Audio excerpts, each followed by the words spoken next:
ओम शांति। आज 16/2/2025 की बाबा की अव्यक्त मुरली का सार देखेंगे। रिवाइज कोर्स है 2/2/2004।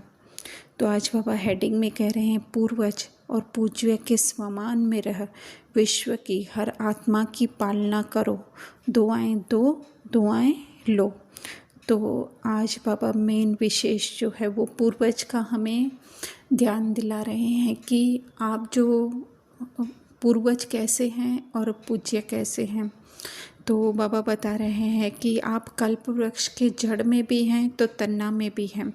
तो जड़ अर्थात संगम युग पर अभी हम ब्राह्मण जो गुप्त रूप में हैं तो वो जड़ में है। तन्ना में हम जब इस सृष्टि पर पाठ बजाने आते हैं तो पूज्य देव आत्मा के रूप में आते हैं। तो इस तरह से हम तन्ना हैं। तो मेन पूर्वज अर्थात अभी हमारा जो है वो कर्तव्य है कि बाबा बता रहे हैं कि जैसे आगे कि तुम जो है वो सबको सकाश दो। तो सकाश दो अर्थात क्या, इस समय ब्राह्मण जीवन में जो है हमें स्वयं आत्म स्थिति में रहना है, सत्य स्थिति में रहना है और दूसरों को भी जो है उसकी सत्य स्थिति में देखना है। अर्थात सत्य का प्रकाश हमें जो है वो स्वयं को भी देना है और सर्व को देना है, वही जो है वो सकाश देना है। तो बाबा ने ये बताया जैसे स्थूल में भी जो लौकिक में होते हैं पूर्वज, तो वो क्या करते हैं, एक तो शारीरिक शक्ति के लिए अच्छा भोजन खिलाते हैं और दूसरा जो है वो पढ़ाई से जो है उनकी पालना करते हैं।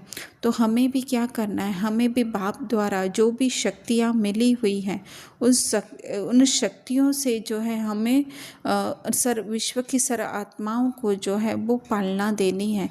तो वो कैसे हो सकता है, स्थूल में रह करके तो नहीं हो सकता है। जब हम स्वयं अपनी आत्मिक स्थिति में होंगे तो ऑटोमेटिक जो है आत्मिक स्थिति में हम सब आत्माएं एक दूसरे से कनेक्टेड है। 800 करोड़ आत्माएं जो है वो कनेक्टेड है।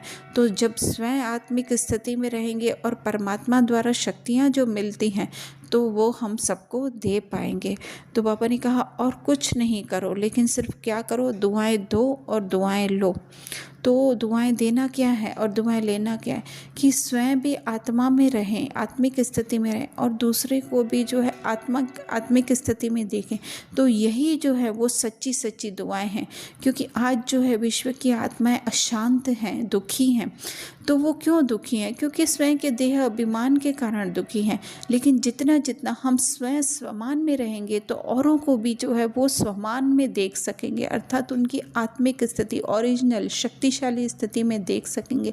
तो वो बातें जो है आत्मा को टच करेगी। तो बाबा ने कहा कि है ना, इसके लिए सिर्फ 3 बातों का ध्यान रखो। एक तो परचिंतन, परदर्शन और दूसरा जो है वो कुसंग, परसंग, पर मत से जो है वो अपनी संभाल करो।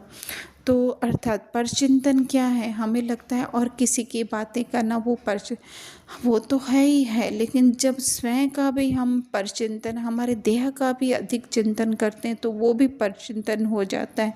स्वयं के बारे में भी ज़्यादा हम अपने रोल के बारे में देखते हैं, ये हुआ वो हुआ, ये करना है वो करना है, तो ये भी परदर्शन है। और परसंग, पूर्संग, वो बाहर का तो है ही है, वो तो बहुत मोटी मोटी बातें हैं कि हमें दूसरों को नहीं देखना है।